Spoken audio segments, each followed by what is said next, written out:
Bonjour à tous, je suis Mélanie, votre hôte pour ce podcast rendu possible par la marque de nutrition sportive Foxit. Sur Fox Endurance, je donne la parole aux acteurs passionnés du monde du sport d'endurance tout en vous partageant mon expertise en nutrition du sport. Mesdames, messieurs, soyez les bienvenus dans cet espace dédié à votre performance et votre santé. Salut à tous, je suis très contente de vous retrouver pour le dernier épisode de Fox Endurance de l'année 2023 et d'ailleurs c'est un épisode en solo. On va débriefer un petit peu de cette année 2023 qui a été une année de dingue. J'ai fini un petit peu la semaine dernière mes bilans d'entreprise donc j'ai bien balayé l'année 2023.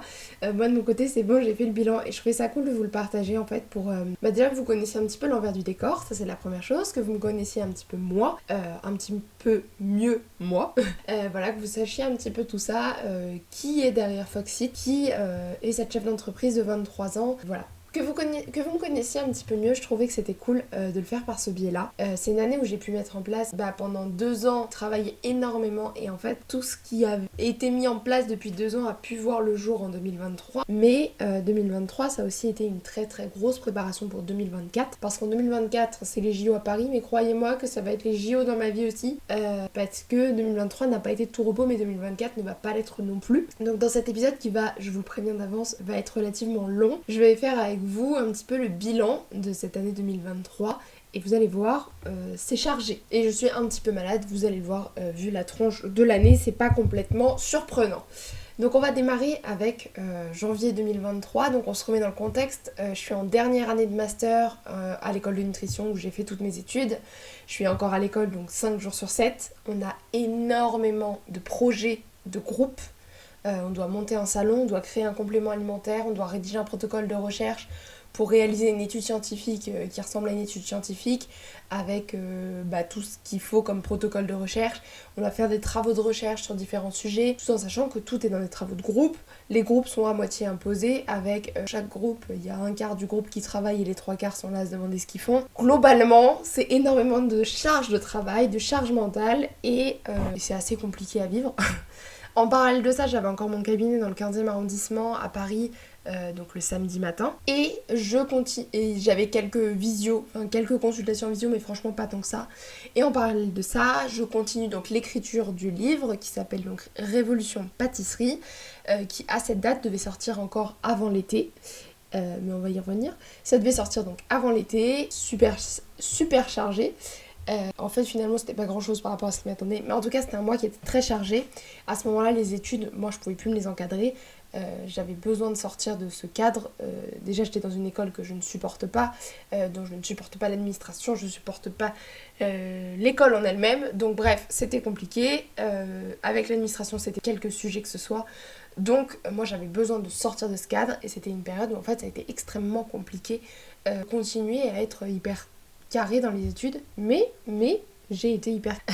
On passe doucement en février, donc c'est le mois qui signe le lancement de la R&D de Foxit, avec le labo d'innovation agroalimentaire avec lequel j'ai travaillé. Donc c'est une première réunion de lancement en visio, tout début février qui lance la machine. L'idée c'est d'élaborer ce cahier des charges. Donc moi, pendant janvier, évidemment, j'ai préparé ce rendez-vous comme une grande malade à base des fois de 4 heures par jour pour avoir le cahier des charges le plus complet possible. Et ensuite, pendant ce rendez-vous, donc on a présenté le cahier des charges, on a tout rebalayé, on a vu ce qu'il fallait mettre, enlever, etc. Et donc ça a lancé le début de la R&D. Ensuite les études elles continuent, je suis toujours pas diplômée donc il faut continuer d'aller à l'école. Et février comme janvier c'est un mois qui est hyper compliqué parce que les cours me passionnent plus du tout, vraiment j'ai envie que ça termine. Ça y est, c'est bon, j'ai fait 5 ans, j'ai envie que ça s'arrête et j'ai envie d'être à 100% sur mes projets. Je vois qu'à côté il y a un potentiel, il y a quelque chose à travailler et en fait j'ai envie d'être sur ça, j'ai pas du tout envie d'être là derrière mon PC à écouter des gens qui s'en foutent presque plus que nous. Et franchement alors j'ai eu des profs exceptionnels, vraiment pour le coup cette école a été prof, mais j'ai eu des profs exceptionnels et j'ai aussi eu des profs honnêtement ils s'en foutaient plus que nous et franchement non, non, voilà. Donc ça a été un petit peu compliqué. Certains des profs le savent, pendant les cours, j'ai bossé sur mes projets, tout en continuant de prendre mes notes, de tenir mes QCM à jour, de tout avoir à jour. Et je restais quand même la personne à qui on venait demander quand on manquait un cours. Donc c'est que mes notes continuaient d'être carrées quand même. tout va bien, il n'y a pas de souci, juste plus vite et Foxit en parallèle de mes cours. Il y a des profs qui ont énormément contribué, je pense à mon prof de marketing, des cours avec moi de Foxit, donc franchement, quand je dis que j'ai eu des profs exceptionnels, je cite celui-là, mais j'ai eu des profs de biochimie, des profs de nutrition du sport qui ont été exceptionnels et ils font aujourd'hui, alors oui, la personne que je suis, mais qui font aussi toutes les connaissances, en tout cas tout le socle de base de connaissances que j'ai, c'est grâce à eux. Je suis extrêmement contente. Maintenant, j'avais besoin que les études se terminent. Donc l'objectif, c'était de faire le travail scolaire le plus rapidement possible pour avoir le projet. Donc c'était ça qui me stimulait en fait. Après j'avais 1 heure de transport, donc de toute façon il y a du temps qu'il faut passer par. À ce moment-là, le projet du livre est extrêmement compliqué pour moi. J'ai énormément de mal à trouver ma place dans ce projet de coécriture. J'ai du mal à avancer, mais tant bien que mal j'avance et je le fais. Et je suis très contente en fait parce qu'aujourd'hui le livre est sorti, donc voilà, c'est l'essentiel. Ensuite on passe en mars, aka le mois de rendu des partiels. Voilà, ça a été un gros mois. C'est la semaine du salon, donc on a organisé, sur lequel on a énormément bossé, puisque au final on s'est retrouvés à 4-5 à bosser dessus, alors qu'à la base c'est une classe entière, donc forcément quand d'une classe entière à 4-5 ça fait un peu plus de boulot. En 3e année on avait eu exactement le même problème, où on s'est retrouvés à devoir organiser un salon. On était 2 classes et on s'est retrouvés à 2. Me demandez pas, moi je termine toujours dans les 3 derniers qui organisent, voilà. Donc voilà, il y a eu ça qui a été compliqué. C'était aussi le mois des partiels. Voilà. En mars, j'ai aussi arrêté le cabinet dans le 15e parce que financièrement, je m'y retrouvais pas du tout. Il se trouve que la patientèle avec le recul ne correspondait pas forcément. Ma patientèle à moi, en fait, la patientèle du cabinet ne me correspondait pas forcément. Pour moi, ça a été une étape qui a été extrêmement difficile à encaisser parce que je l'ai vraiment vécu comme un véritable échec. Même si j'ai toujours continué les consultations en visio, mais vraiment la partie gestion d'entreprise et cabinet a été pour moi un véritable échec parce que la décision elle a été prise un peu au pied levé de dire il faut arrêter le cabinet parce que quand j'ai fait le virement en décembre, en fait j'ai dit mais en janvier je peux pas le payer quoi. Et donc ça a été de se dire merde, et ça fait partie de ma gestion. Et même si aujourd'hui je le considère comme un véritable échec, je pense que si j'étais pas passée par là, aujourd'hui j'aurais pas pu avoir les connaissances que j'ai en termes de trésorerie, connaître les risques financiers. Donc même si c'est un véritable échec, je pense qu'il fallait passer par là et rester jusqu'à la fin du podcast parce que vous allez voir que la boucle est bouclée. Suite à ça, les rendez-vous avec le labo pour Foxit, je ne vois pas encore, mais en fait c'est à ce moment-là que le retard commence à se prendre parce que j'ai pas suivi le truc d'assez près. C'est-à-dire que moi on m'a dit le prochain rendez-vous est là. Moi j'ai attendu le prochain rendez-vous. J'ai pas dit ah tiens je vais peut-être prendre des nouvelles, savoir comment ça avance. Bref, ça me servira de leçon encore une fois. Mais je pense que je l'ai pas suivi d'assez près à ce moment-là. Et c'est ça qui a causé. Je prends 4 jours de pause la semaine avant mes partiels en essayant de pas trop travailler. Mais forcément à une semaine des partiels c'est un petit peu compliqué. Du coup je me retrouve quand même à travailler. Mais vous savez, c'est cette espèce de truc où tu travailles un peu mais pas trop. Au final, t'as pas trop travaillé, tu t'es pas trop reposé. Voilà, c'est ce que j'ai fait pendant 4 jours parce qu'en plus, on est parti du samedi au mardi. Et genre, le samedi, j'étais en consulte. Le dimanche, j'ai un peu travaillé. Le lundi, j'ai un peu travaillé. Le mardi, j'ai travaillé sur la route. Globalement, j'avais changé d'air, mais je m'étais pas reposée. Et ça, par la suite. Ensuite, donc les partiels qui démarrent fin mars et qui terminent mi-avril. Pour moi, c'est le début de la liberté. Vraiment, la fin de ces partiels. Il y a encore eu des galères avec l'école. Mais la fin de ces partiels, pour moi, c'est vraiment le début de la liberté parce que les études sont finies. Je démarre mon stage de fin d'études dans l'entreprise de ma maman et je sais que je vais pouvoir travailler à 10 000% sur mes projets. Et ça, pour moi, c'est vraiment synonyme de liberté et de fin de l'école. Et quand vous en êtes à un point de saturation de votre école, comme moi je l'ai été, je peux vous dire que la fin des études, mais c'est une libération. Un truc de dingue. En 2 semaines sur avril, j'ai quand même eu pas mal de consultations, donc j'ai continué de travailler. Avril, c'est toujours un mois où on travaille très bien parce que on est avant la saison des sportifs. Donc on est dans toutes les prépas sportives de chaque athlète et c'est une période que j'adore. Et la dernière semaine d'avril, je prends donc une vraie semaine de vacances. Pour le coup, une vraie semaine. C'est la première semaine de vacances depuis début 2023, donc on est en avril. Je me retrouve quand même à devoir travailler sur le livre. Un moment assez compliqué, mais en tout cas à ce moment-là on se rend aussi compte que le livre ne sortira pas au printemps comme prévu, mais il faut rien lâcher. Là ça fait 2 ans que je suis dessus, je peux plus me permettre de tout lâcher, et pourtant à ce moment-là je peux vous assurer que l'envie de lâcher le projet et de dire je me casse était là, voilà. Aujourd'hui, je suis extrêmement fière du travail qu'on a fourni toutes les deux et du travail qu'on a fait et du livre qu'on a sorti toutes les deux. Parce qu'on est co-auteurs et qu'on a fait un travail de dingue, de titan. Et donc, je suis extrêmement fière. Mais il y a eu des passages, mais tellement difficiles. Et Johanna vous dirait la même chose. Il y a eu des moments, mais tellement difficiles sur cette sortie du livre où en fait, on se disait, mais comment on va faire? Donc, du coup, cette semaine de vacances, en réalité, je me suis retrouvée à travailler à peu près 1 heure par jour. Donc, au final, oui, tu travailles moins qu'en temps normal, mais c'est toujours ce même principe de ton cerveau, il débranche pas. Ton cerveau, il n'est pas en vacances. Donc cette semaine-là, cette semaine de vacances, en réalité c'était un stage de triathlon avec un peu plus de 200 bornes de vélo, 50 km de course à pied et de la natte en eau libre. Et ces semaines-là, moi elles me font un bien de dingue. Vraiment, je suis juste avec mon compagnon, on est tous les deux, on fait ce qu'on aime, on se ressource, il n'y a pas d'horaire, on est tranquille. Et franchement pour moi, il n'y a pas mieux. Il n'y a pas mieux, voilà. Pour moi c'est vraiment... ouais, moi j'adore ces semaines-là et voilà. Et ça nous a permis de faire la transition vers le mois de mai. Et alors le mois de mai, lui aussi ça a été quelque chose. Donc déjà, j'ai eu le rendez-vous pour la V1 de mes pâtes de fruits. Donc j'y étais avec ma sœur. On s'est rendu au labo, donc en présentiel, hein, parce qu'on allait goûter tout ce qui avait été fait. Alors moi, je suis partie, mais dans l'optique de me dire, mes pâtes de fruits sont prêtes, quoi. Après, le rendez-vous 2 et 3, c'est pour peaufiner, quoi. Ah bah là, ma pauvre Lucette, tu t'es bien plantée. Voilà. Comment vous dire? Il y en avait une, la première qu'on goûte, très bonne. Elle était à la hauteur de ce que je pensais, quoi. Et alors, les deuxièmes et troisièmes, mais mon Dieu, le truc était mais immangeable. Vraiment, un goût de shaker protéiné mal lavé, quoi. Et le truc, mais pas mangeable du tout. Donc là, je me suis dit, mais comment je vais faire? Et là, moi, je me suis dit, mais ça va être le bordel. Et j'ai écouté ce matin un Sissi Talk de Sissi Mua.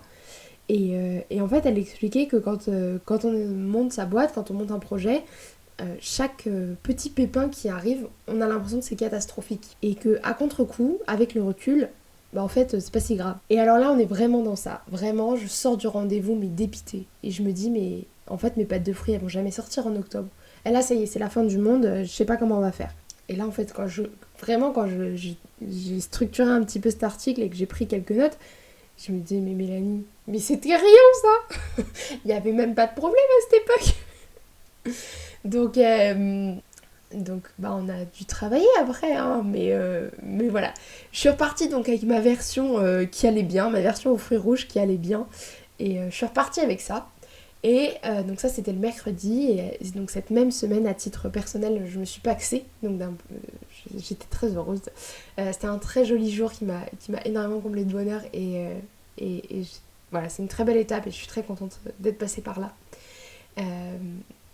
Voilà, j'étais sur mon petit nuage et hop, le lendemain, j'étais sur le triathlon de Douai pour faire goûter mes pâtes de fruits, celles qui étaient mangeables, et pour prendre contact avec des premiers clients potentiels, prendre contact avec des sportifs, les connaître un peu mieux, parce que oui, j'ai fait une étude de marché, mais c'est toujours bien de discuter avec les gens, et voilà, rentrer vraiment dans cette posture pro, et voilà, d'être vraiment sur l'instant présent et d'être dans Foxit.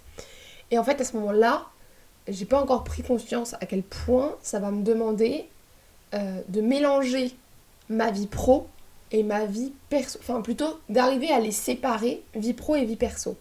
Parce qu'en fait, je baigne dans le milieu du triathlon parce que j'en fais à titre personnel, mais mon travail, il est dans la nutrition du sport, mais en fait, c'est toujours un peu pro, un peu perso, parce que quand je fais des courses, c'est à titre perso, puisque je l'ai fait pour moi, et en fait, il faut quand même que je parle de Foxit, et donc on est toujours dans ce mélange, mais y compris quand je suis avec ma famille et qu'on est en week-end et qu'on me dit « Ah ben alors, raconte-nous Foxit !» Mais ça me fait extrêmement plaisir, mais en même temps, qu'est-ce que c'est compliqué de devoir expliquer quand tu viens de passer une journée où tu as enchaîné toutes les merdes possibles et inimaginables avec ta marque et que le week-end, en fait, il faut que tu racontes ta marque alors que toi, tu as envie d'être en week-end. Mais en même temps, ces gens-là, tu peux pas leur en vouloir parce que ces gens-là, c'est eux qui croient en ton projet et c'est eux qui te permettent de vivre ce projet. Donc vraiment, cette limite, elle est extrêmement difficile à trouver et parfois, elle m'a donné du fil à retordre et des fois, c'est d'arriver à faire la part des choses pro-perso et c'est aussi d'arriver à dire bah écoute, ça va super, Voilà, je dis jamais tous les problèmes qu'il y a avec Foxit, mais quand on me demande comment ça va, mais c'est aussi d'arriver à dire, bah écoute, ça va super, mais là du coup on est en week-end, donc je suis contente de me poser et on va changer de sujet, parce que parfois j'ai pas envie d'en parler. Voilà. Et ce projet, j'ai beau l'aimer de tout mon cœur et j'ai tout mis en place pour qu'il sorte, mais il y a des fois j'ai besoin de couper et ça c'est un objectif pour 2024, c'est d'arriver parfois à couper un petit peu de Foxit. Que ce soit Mélanie qui soit là et pas Mélanie de Foxit. Voilà. Donc en mai, on continue sur le même axe. En mai, c'est aussi le mois du Frenchman. Donc le Frenchman, c'est mon deuxième triathlon L. Si le Frenchman vous intéresse, vous pouvez découvrir l'épisode avec Marine Dulot qui a fait deuxième féminine sur le Frenchman et un épisode de dingue où elle nous raconte comment elle a enchaîné 3 Ironman la même année. Donc n'hésitez pas à le découvrir sur Fox Endurance. Donc le Frenchman, moi j'ai pas du tout fait la même performance que Marine, hein, on n'y est pas du tout. Donc cette fois-ci je suis partie avec un objectif temps, donc c'était mon deuxième triathlon L, mon deuxième Alpha Ironman, je suis partie avec un objectif temps extrêmement mal calculé, on va pas se mentir. Je suis partie avec un objectif temps, mais je sais pas comment enfin si, je sais comment je l'ai calculé, mais très mal. Et donc bah forcément la déception elle a été là. Hein. Et alors j'ai adoré la natation. Je me suis ennuyée à mourir sur le vélo et j'ai subi toute la course à pied. Je sais pas si vous voyez la tranche du triathlon, mais c'est long quand c'est comme ça. Ah, et puis je me suis cassé la gueule au 5e kilomètre devant tout le monde, y compris le speaker, les spectateurs, tout le monde. Vraiment, je me suis cassé la gueule. Voilà. Il y avait plein d'endroits où il y avait personne. Non, moi je me suis dit c'est mieux de se casser la gueule devant tout le monde. Voilà. Donc, là aussi, ça a été vécu comme un gros échec, qui n'est pas encore totalement encaissé. Autant celui du cabinet commence à être bien encaissé, autant celui-là, il est encore là. Il est encore là et il est pas loin, il traîne. Donc, décision prise en 2024 de ne pas faire de triathlon L. Et décision prise aussi de dire je vais faire de la courte distance. Vous verrez que la courte distance, on n'y est pas vraiment. Bref, en juin, on remet un gros coup de bourre sur le livre pour qu'il sorte à temps et qu'il soit envoyé dans les temps à l'imprimerie, à la relecture et tout ça. Toujours un peu de mal à trouver ma place, mais on arrive à envoyer ça dans les temps. Je me souviens plus précisément, c'était début juillet la date d'envoi et on était dans les temps. Donc on a mis un gros coup de bourre pour que ce soit fait en temps et en heure et c'était chose faite. En juin, deuxième série d'essais pour les pâtes de fruits, avec des résultats on va dire plus convaincants, mais clairement on n'y était pas encore. Hein.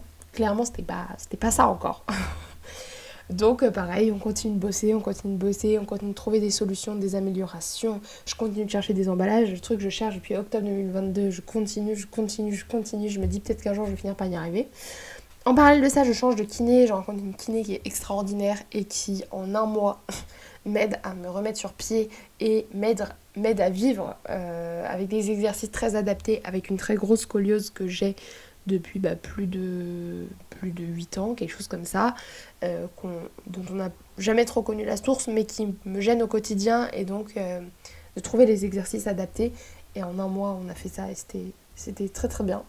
J'entame aussi un suivi psy à ce moment-là, qui est toujours d'actualité aujourd'hui, sur lequel je ne vais pas m'étaler, mais qui me fait un bien de dingue aussi. Et encore en parallèle de ça, vous allez vous demander combien il y a de lignes parallèles dans mon histoire, mais je me rends compte, vous allez voir que des fois je me fais des petites trucs où je me dis bah ouais, mais fallait y penser ça, Mélanie. Je me rends compte que je vais avoir besoin de fonds pour pouvoir vivre de mes activités. Non, parce que c'est super de lancer une start-up. Vraiment, c'est un projet, je vais pas dire que je le recommande à tout le monde parce que c'est pas vrai, mais que je recommande à tous ceux qui ont envie de le vivre. Mais ça coûte cher. Il faut dépenser. Alors, j'ai un ami à la fois qui m'a dit non Mélanie, il faut pas voir ça comme de la dépense, c'est de l'investissement. Oui. Alors vous investissez, mais beaucoup de manière financière quand même. Vous investissez beaucoup de temps, mais d'argent aussi. Donc il y a un moment, il faut payer les factures à la fin du mois. Donc l'idée c'est de se dire je vais me lancer dans le démarchage pour construire mes offres en tant que diététicienne, donc construire des offres de QVT pour les entreprises, pour les clubs, etc. Donc je construis mes offres et je lance un peu de démarchage. Bon, j'ai mal fait ça, j'avais pas forcément le temps, c'était pas forcément le moment. Bref, j'ai encore appris comment faire du démarchage à ce moment-là, mais surtout ça n'a pas porté ses fruits parce que ça n'a pas été bien fait. Je commence à enregistrer aussi mes premiers épisodes de podcast pour ce podcast de Fox Endurance avec mes premiers invités. Et sur le plan sportif, je fais donc en juin le triathlon de Beauvais. Un triathlon, c'est la deuxième année que je le faisais, sur lequel je bats mon record de 3 minutes. Et c'est une course, mais que j'ai surkiffé. Je pense que c'est ma meilleure course de cette année. C'était un triathlon M. J'ai adoré les 3 sports. J'ai subi à aucun moment. J'ai remonté du monde en natation, en course à pied. Franchement, j'ai adoré. C'était génialissime. Ensuite, en juillet, dans la même veine, le triathlon de Strasbourg, de Saverne plus précisément, j'ai adoré. Franchement, c'était un triathlon S, donc ça faisait très longtemps que j'avais pas fait ce format-là, parce que c'est pas du tout un format sur lequel je suis pas du tout faite pour ces formats-là. Mais alors, j'ai adoré. Du coup, je vais en refaire l'année prochaine, et j'ai adoré ce format très court, où en fait, on peut mettre un peu de rythme, alors sans arriver complètement cramé, mais on peut mettre un petit peu de rythme, et j'ai réussi à prendre la tête en natation avec à accrocher de loin. J'ai accroché les pieds en fait du groupe de tête. J'ai pas réussi à rentrer dans le groupe de tête, mais j'ai accroché les pieds du groupe de tête. Et donc je suis sortie super bien en natation. J'ai enchaîné le vélo comme il fallait. Franchement, même avec le dénivelé, je l'ai bien géré. La course à pied, malgré un point de côté, je suis quand même bien remontée. Donc c'est un triathlon que j'ai adoré aussi. Et sinon, donc ça c'était tout début juillet, c'était pour la petite... C'était mignon. Et ensuite, j'ai enchaîné tous les rendez-vous pro possibles et inimaginables pour trouver un comptable, trouver une banque, trouver un graphiste, web designer, parce que j'avais fait le choix de ne pas faire mon site internet contrairement à tous mes autres projets. Avec le labo, pareil, on remet un coup de bourre pour que ça sorte à temps. Et là, j'avais bien compris qu'il fallait que je sois sur le projet à demander des nouvelles pour m'assurer qu'en fait, tout avançait en temps et en heure. Et donc c'est beaucoup de charge mentale, beaucoup de travail, mais ça a valu le coup pour le coup. Et c'est aussi le mois du shooting pour le livre, donc tout ce qui est shooting photo. Et en fait en juillet c'est un mois où je suis extrêmement fatiguée. Vraiment je sens que je suis ramassée, je suis sur les rotules, mais c'est pas possible quoi. Et j'ai besoin vraiment de faire une pause parce que c'est n'importe quoi en fait. Je me dis que rien ne sera prêt pour le crowdfunding, je pleure pour rien, je suis devant mon PC, je me mets à pleurer, je sais même pas expliquer pourquoi, tout le monde me demande de calculer des tarifs, mais en fait j'ai pas les infos donc je peux pas les calculer, et tout le monde me dit ouais mais comment tu vas connaître ta rentabilité, putain mais lâchez-moi la grappe à un moment parce qu'en fait vous voulez tous savoir des infos que même moi je connais pas, et donc il y a un moment où ça a été mais un trop plein, et je me dis mais lâchez-moi la grappe, et ça revient à ce que je disais tout à l'heure, c'est des gens qui croient énormément en ton projet, donc tu peux pas leur dire lâchez-moi la grappe, parce que c'est grâce à eux que moi je peux vivre mon projet. Donc si eux sont pas là, moi je peux pas vivre mon projet. Donc à aucun moment je peux me permettre de les envoyer sur les roses, parce que s'ils sont pas là, encore une fois, Foxit ça n'existe pas. C'est les premiers contributeurs, c'est les premiers qui m'ont fait confiance, c'est ceux qui me font confiance depuis le début, donc je suis obligée de leur apporter des réponses. Mais en fait, il y a un moment où moi, je les ai pas et ça m'apporte énormément de charge mentale et je sais pas comment faire face au truc. Et c'est une période où je me sens mais seule, mais d'une solitude, mais un truc dingue. Donc, en parallèle de ça, je me dis que j'ai besoin d'un peu de fraîcheur. Donc, je fais une candidature spontanée chez Campus, donc campus.coach. Et je fais mon entretien pour Campus et je démarre fin août avec eux. Et ça a été, ça a été ma soupape de décompression parce que c'est une entreprise avec énormément de good vibes et de positivité. Et j'adore ce que je fais chez Campus, vraiment. J'adore l'ADN de l'entreprise, les valeurs de marque qui sont super fortes. Et ils ont réussi à créer une cohésion entre tous les adhérents, entre tous les gens qui y travaillent, alors que tout le monde est en télétravail. Franchement, c'est incroyable ce qu'ils ont réussi à faire. Et la plateforme est de super qualité, donc franchement bravo à eux. Je fais pas de pub particulière, enfin si là j'en fais un petit peu, mais personne me l'a demandé. Mais vraiment, il y a une communauté de dingue, le travail fourni est pareil, exceptionnel. Donc moi j'aime beaucoup cette plateforme et c'est un peu ma safe place. Je me sens bien quand j'y suis et donc ça c'est vraiment cool. En juillet, août, septembre, octobre, tout ce que vous voulez. Je suis toujours sur mes problèmes d'emballage qui me collent à la peau depuis octobre 2022. Donc on lance des appels d'offres pour trouver quelqu'un qui veuille bien me faire un emballage. On parle d'un emballage individuel. Le truc, vous vous dites, c'est forcément facile à trouver. Non, non. Donc on passe au mois d'août. C'est la dernière date de série d'essai des pâtes de fruits. Bon, clairement, j'étais pas satisfaite. Parce qu'il n'y avait pas ce que j'avais initialement prévu au cahier des charges. Et donc, j'étais pas satisfaite. Mais en tout cas, il y avait de quoi avancer. Il y avait de quoi prendre des décisions et dire ok, on fait ça pour le lancement et les autres, on verra après. Et donc, ça m'a permis de clarifier un petit peu les choses et de pouvoir partir en vacances. Donc, août, les vacances. Alors oui, sur le papier, c'est vacances. La réalité, elle a été tellement différente. Ça a été 2 semaines où j'ai bossé à la montagne, en fait. Sur Instagram, j'avais parlé de télévacances. Voilà, c'était un peu le concept. C'était les vacances le matin et l'après-midi, je travaillais ou l'inverse. Donc, on est toujours dans ce truc de je travaille un peu, je me repose un peu et en fait, je fais ni l'un ni l'autre. Alors si, pour le coup, j'ai quand même travaillé de manière efficace, mais je me suis pas du tout reposée. Mentalement, mon cerveau, il a jamais débranché. Et en fait, je suis revenue de vacances sans être reposée. Et vous savez, il y a souvent cet effet... Alors moi, ça me le fait toujours, je sais pas si ça vous le fait. Mais quand je suis en vacances, et à la fin des vacances, au bout d'une semaine et demie, 2 semaines, moi je suis casanière, je suis vraiment casanière. Et au bout d'une semaine et demie, 2 semaines, j'ai envie de rentrer chez moi. Parce que je suis bien chez moi. Et en fait là, j'avais pas du tout envie de rentrer.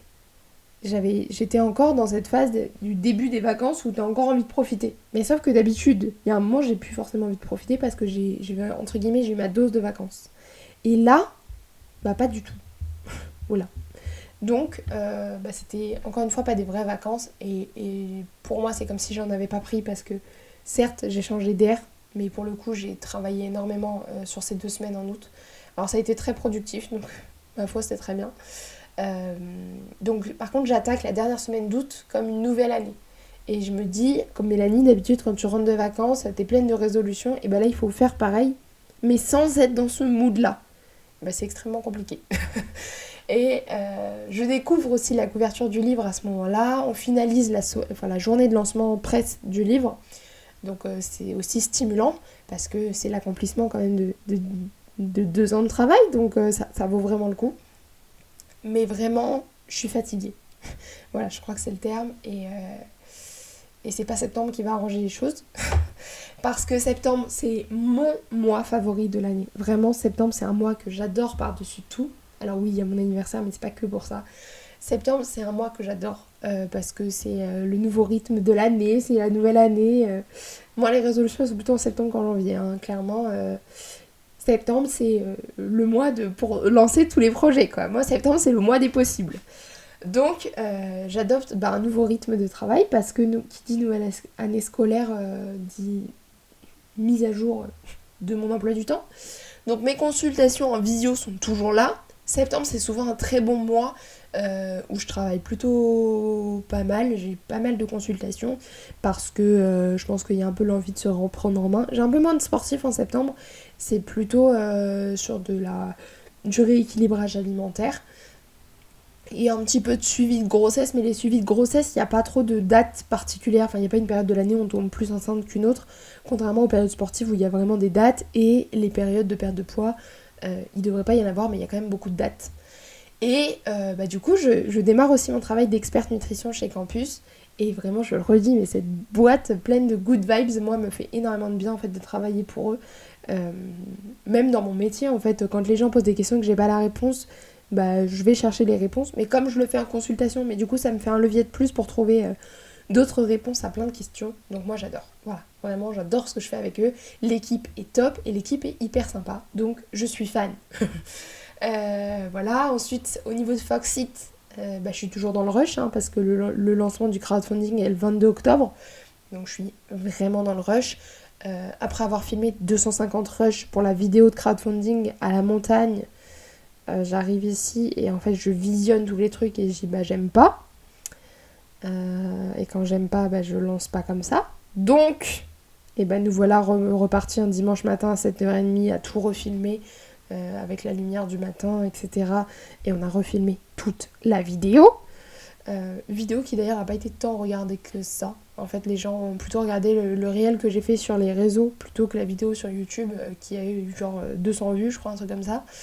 Donc bon, bref, c'est pas grave. Et je démarre un job purement alimentaire qui est de la garde d'enfants. Donc 4 soirs par semaine à partir de 16h30, je garde des enfants. Et je ne sais pas si vous avez déjà eu ce rythme de travail, mais vous vous rendez compte que de vous arrêter de travailler à 16h, voire 15h30 le vendredi parce que le petit termine à 16h, ça vous coupe votre journée, mais d'une manière, je ne vous explique pas. Et en septembre, j'avais aussi pris conscience que j'étais vraiment fatiguée et que j'avais vraiment besoin de repos, parce qu'en fait sinon j'allais tout lâcher à un moment donné. Donc j'avais aussi pris la résolution de ne pas mettre de réveil pendant le mois de septembre. Et en fait, donc là, ça a changé depuis décembre, mais c'est un truc que j'ai tenu sur septembre, octobre et novembre. Et alors, je dis que j'ai tenu parce que j'adore me lever à 9h, c'est génial. Sauf que se lever à 9h, c'est se rendre compte qu'on peut bosser que de 9h à 16h. Et 9h à 16h, c'est juste pas assez.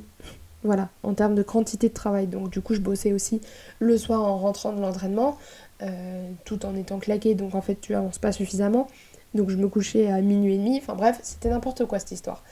Donc, toujours est-il que je l'ai fait sur septembre. En octobre et novembre, j'ai mis un réveil à 8h, et comme ça je me suis dit ça coupe la poire en deux, tu dors un petit peu quand même, mais tu te lèves pas trop tard pour pouvoir démarrer le boulot.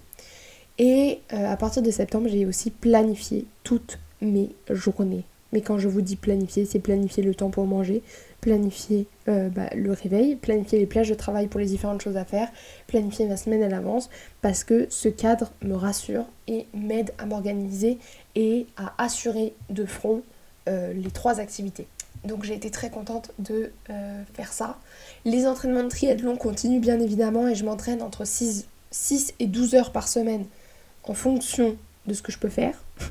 Parce que déjà j'ai ce besoin de progresser dans ce sport, parce que j'ai arrêté la danse et ça faisait partie des leviers pour lesquels la danse, je n'y plaisais plus. Alors c'était pas du tout le premier levier, mais ça a contribué parce que je ne progressais plus suffisamment. Et j'ai ce besoin d'évacuer aussi. Le sport, c'est un moment où je peux évacuer en fait. Je peux être seule avec ma musique et seule face à ma performance, seule face à mon entraînement, et ça me fait un bien de dingue, vraiment. Donc je disais la dernière fois sur les réseaux, je pense que j'ai jamais fait autant de sport que depuis que j'ai lancé Foxit, mais parce que quand je rentre d'un entraînement, les idées elles sont arrivées toutes seules, et j'ai rien eu à forcer, et je dis ah bah oui, mais en fait c'était ça l'idée. Foxit, je l'ai trouvé sur mon vélo, ce nom. Et après 2 mois de brainstorming à mélanger toutes les lettres et tous les mots et à me dire non j'aime pas, non j'aime pas, non j'aime pas. En fait j'ai été roulée une fois et en rentrant de la séance de vélo je dis putain mais c'est ça. Et enfin sur mon vélo je me dis Foxit, bah oui mais Foxit mais c'est ça. Et voilà. Et donc j'ai besoin de ces entraînements. Donc on arrive en octobre, vous inquiétez pas la vidéo est bientôt terminée. Enfin, je ne sais pas, mais en tout cas, on est en octobre. En octobre, donc c'est le mois de lancement du crowdfunding, c'est aussi le mois où on lance les essais pour la production à Arles, au labo de production, et c'est aussi le mois des 10 km d'Arles. Un mois, encore une fois, qui a été compliqué. J'ai une année compliquée quand même, hein. Et en septembre, je vous ai pas dit, on a fait la soirée presse, la journée presse du livre, sur lequel je me suis éclipsée pour aller passer mon oral de fin d'études et présenter Foxit. Et le lendemain, je suis revenue et j'avais 23 ans. Voilà, donc ça c'était pour la petite anecdote de la semaine du 22 septembre qui a été formidable, parce que ça a été l'accomplissement en 2 jours de je sais pas combien de temps de travail. Donc c'était assez ouf. Donc si on revient un peu en octobre, donc je descends à Arles pour faire les essais de la production. Donc au début tout se passe bien, on fait nos courses, on fait la production et on coule les pâtes de fruits. Et après les pâtes de fruits, il y a un temps de séchage. Et c'est ça qui est long en fait dans les pâtes de fruits, c'est ce temps de séchage. Donc le vendredi, je fais les essais à la production. Ensuite, on a les 10 km d'Arles qui sont donc le dimanche. 10 km d'Arles qui était donc mon objectif sportif de l'année. suite à l'échec du Frenchman en mai. Oui, alors c'est sûr que maintenant qu'on a refait tout le fil de l'histoire, il y a quand même eu 2 réussites sportives au milieu, mais moi j'avais en tête l'échec du Frenchman, je voulais une course réussie. Oui, j'ai fait 2 triathlons réussis après, je sais, mais il fallait une course qui marche bien, parce que j'avais raté le Frenchman. Bon, on cherchera plus tard les explications. Toujours est-il que les 10 km d'Arles, donc j'y suis arrivée en étant, vous vous en doutez, extrêmement fatiguée. En plus de ça, on a fait la production la veille, donc en fait, mon cerveau était câblé production et pas du tout câblé performance. Et j'avais avec moi les pâtes de fruits, je courais avec le maillot de la marque, j'avais mon compagnon qui courait aussi avec le maillot de la marque, et donc on était là en fait en acte de promotion, et finalement la performance a été extrêmement compliquée, j'ai pas du tout fait l'objectif temps pour lequel je m'étais préparée. Je suis arrivée extrêmement stressée du fait d'avoir fait une préparation, parce que je me disais en fait si j'étais pas préparée au moins j'étais pas stressée, mais là du coup je me suis préparée pour faire un temps précis, du coup ça m'a stressée. Bref, encore une fois on cherchera plus tard les explications. Toujours est-il que le résultat de la course a été complètement décevant. J'ai fait moins d'1 heure certes, mais j'ai fait 57 minutes et quelques, alors que je suis venue pour faire moins de 55. Donc forcément ça a été un peu décevant l'histoire, et compliqué à vivre, mais avec le recul je sais pourquoi. C'est parce que la veille on venait de passer les 100% du crowdfunding, l'avant-veille on était en train de faire les préparations pour les tests des pâtes de fruits qu'on va commercialiser pour Foxit. Forcément, j'ai qu'un cerveau, 2 bras et 2 jambes, je peux pas me découper en 1000, donc forcément la course a été compliquée et fallait s'y attendre. En fait, fallait s'y attendre. J'ai pas voulu le voir, je pense, mais fallait s'y attendre. Parce que j'ai l'impression que je peux toujours tout enchaîner et tout mêler, et il y a un moment où non, je peux pas. Et en fait, sur les courses, j'ai parfois le besoin de courir en tant que Mélanie. Et c'est pas Foxit qui court. Donc là, je l'ai fait sur les 10 km d'Arles, mais parfois, je pense que j'ai besoin que ce soit Mélanie qui court. Et c'est l'avantage en triathlon où je cours avec la trifonction du club, c'est Mélanie qui court, c'est pas Foxit. Et en fait, j'en parlais avec Pauline des Belles Foulées sur un événement campus, et on disait c'est aussi le problème de quand on travaille dans le sport, c'est que nos performances forcément vont avoir un lien avec notre travail. Et ce plan d'entraînement, je l'avais annoncé sur Foxit. J'avais annoncé que je préparais un 10 km, j'avais annoncé que je visais un temps particulier. Les gens connaissent mon record, donc les gens savent aussi, ils se doutent que j'ai pas prévu un plan d'entraînement pour faire un temps supérieur. Donc forcément, 57 minutes, j'ai déjà fait moins. J'ai déjà fait moins de 55. Là, je voulais faire moins de 54. Forcément, les gens ils s'y attendent. Enfin, ils s'attendent pas à un 57. Et c'est de se dire, ok, et moi je vais communiquer sur quoi derrière en fait. Donc, ça a été un peu compliqué à gérer cette course parce que j'avais besoin de faire une pause en fait. J'avais pas besoin d'aller courir 10 km avec un objectif de performance. Faire la course, oui, parce que c'est des ambiances que j'adore. Les 10 km d'Arles, c'est une course qui pour moi est une petite valeur sentimentale et c'est une course que j'adore.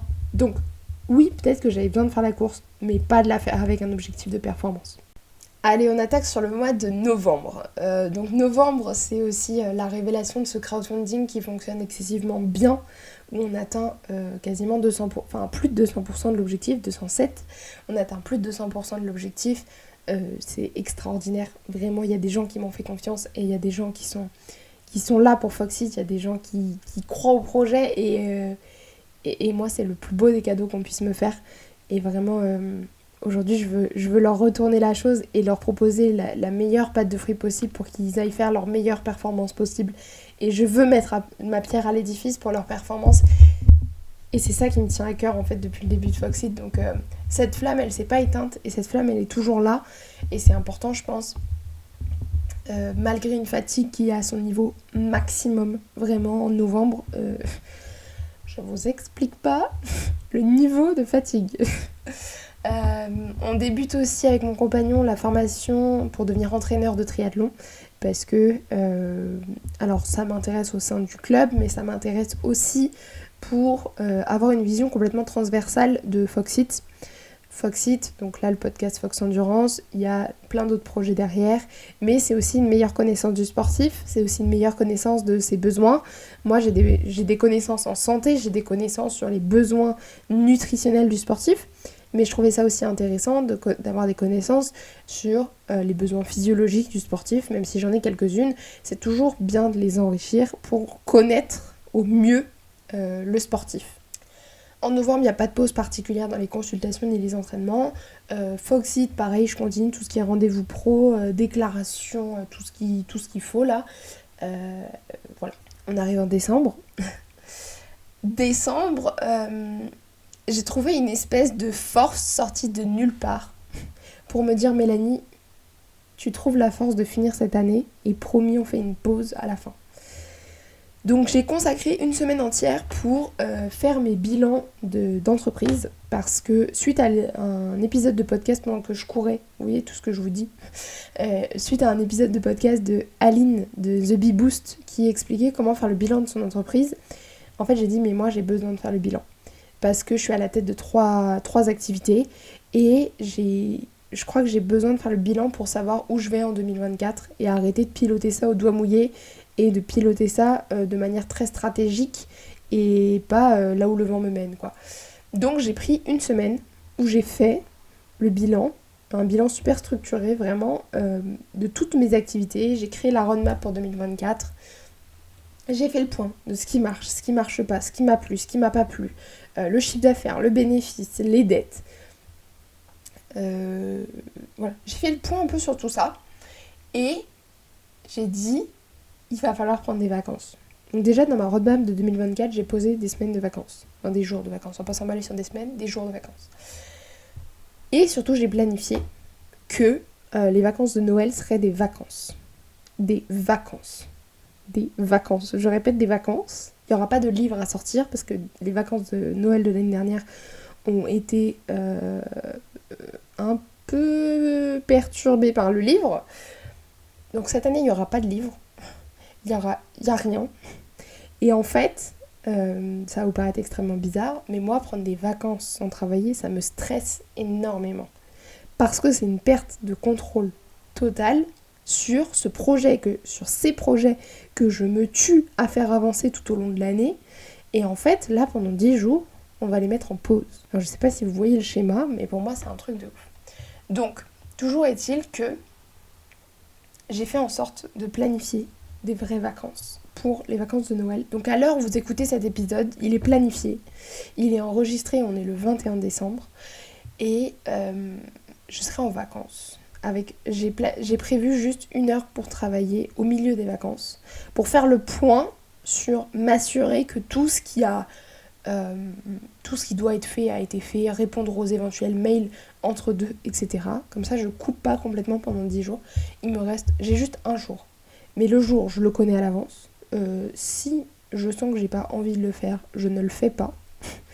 Et parce qu'en fait, ça relève plutôt du besoin de moi, Mélanie, qui ai besoin pour me rassurer, plutôt que un besoin en termes d'entreprise. Parce que honnêtement, toutes les entreprises ne travaillent pas pendant les fêtes. Donc très clairement, c'est juste moi pour me rassurer. Donc si je me rends compte qu'en fait, j'ai pas envie de le faire, c'est possible aussi. Voilà.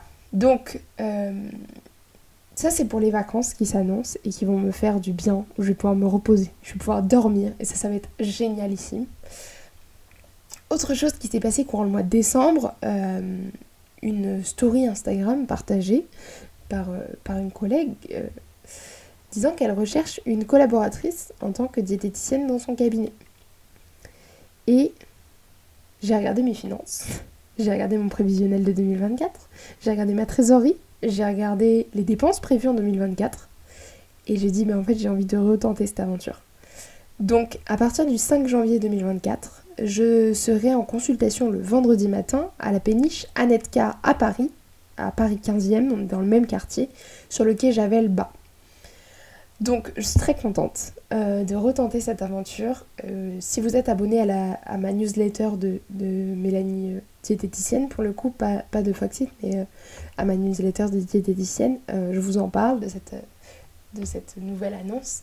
Donc, le cabinet, c'est de 7h à 14h. Donc c'est du suivi de sportifs, mais c'est exactement, je suis toujours spécialisée en nutrition du sport, ça ne change pas en fonction de l'emplacement, mais je veux dire, je prends aussi en charge d'autres types de consultations, du rééquilibrage alimentaire, tout ce qui est nutrition pédiatrique. J'ai envie de me spécialiser un petit peu dessus cette année parce que c'est un domaine qui m'intéresse énormément et donc je continue de me former dessus. Mais voilà, il y a un peu tous les types de consultations qui sont disponibles à la péniche Anetka. La production de chez Foxit était censée démarrer en janvier suite à un incident livreur. La production de chez Foxit démarra en janvier 2024, j'allais dire 2025, n'importe quoi moi, 2024. C'est des galères auxquelles j'avais pas pensé, c'est des galères qui n'étaient pas prévues, c'est un livreur qui a signé à la place de la personne qui devait réceptionner le colis et qui en fait s'est soit barré avec le colis, soit déposé le colis et le colis est plus là. Bref, le résultat c'est qu'on n'a pas pu démarrer la production à temps parce qu'on n'avait pas reçu cette matière première. Aujourd'hui, on est 4 jours après cet incident et le colis a miraculeusement réapparu après 52 litiges avec tous les cabinets juridiques que j'ai pu trouver. Donc, apprendre à prendre du recul, voilà, c'est l'objectif. Donc la production, ce sera en 2024, et c'est comme ça. De toute façon, on n'a pas le choix, donc c'est comme ça. J'ai fait une grosse restructuration de mes activités pour l'année 2024, donc mon activité de diététicienne est toujours là. Diététique student pour les étudiants en diététique, j'en parle jamais, mais parce que... vous n'êtes pas du tout la cible. Mais en tout cas, Diététique Student et Nutri Network pour les professionnels de la nutrition existent toujours et vont perdurer avec plein de nouvelles choses qui sont prévues pour cette nouvelle année.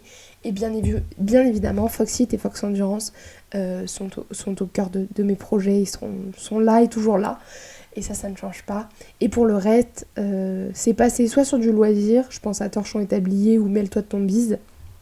C'est passé soit sur du loisir, soit...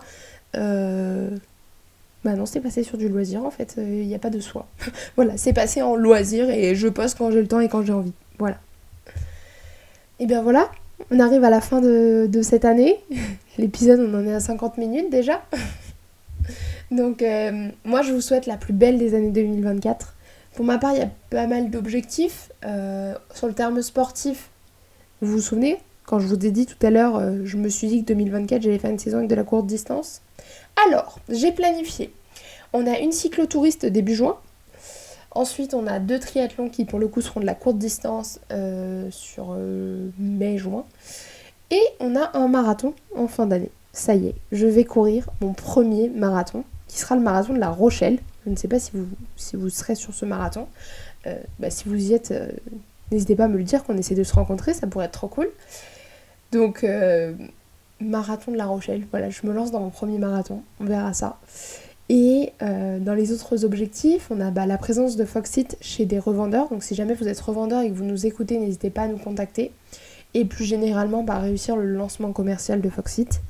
Ensuite, arriver à vivre pleinement de mon auto-entreprise et pérenniser du coup ces activités de diététique student et mon activité de diététicienne parce que je vais arrêter la garde d'enfants à partir de juin, la fin de l'année scolaire. Et arriver à délimiter beaucoup plus ce côté pro, perso, prendre du recul, etc. Et puis continuer de progresser dans mon sport qui est le triathlon et que j'aime profondément et qui m'a, je pense, à un moment sorti la tête de l'eau. Donc voilà. Je suis très contente de vous avoir tourné cet épisode. J'espère qu'il vous aura plu. J'espère que vous aurez trouvé un petit peu votre compte, vos leçons à retenir. Voilà, que cette vidéo... J'espère vraiment que ce témoignage aura aidé à ce que vous me connaissiez un petit peu mieux. En tout cas, c'était vraiment l'objectif. Donc, je suis très contente. Je vous retrouve en 2024. Et les épisodes de Fox Endurance, c'est toujours un jeudi sur 2 à 7h. Merci à tous et bonne année. Merci pour votre écoute. Pour continuer cette discussion passionnante et rejoindre notre communauté dédiée à la performance sans limite, n'oubliez pas de suivre Foxit sur tous les réseaux sociaux. Merci à tous ceux qui laisseront 5 étoiles et un commentaire pour cet épisode.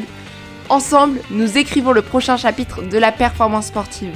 Restez affûtés, continuez à vous dépasser et à bientôt pour de nouvelles aventures sur le podcast Fox Endurance.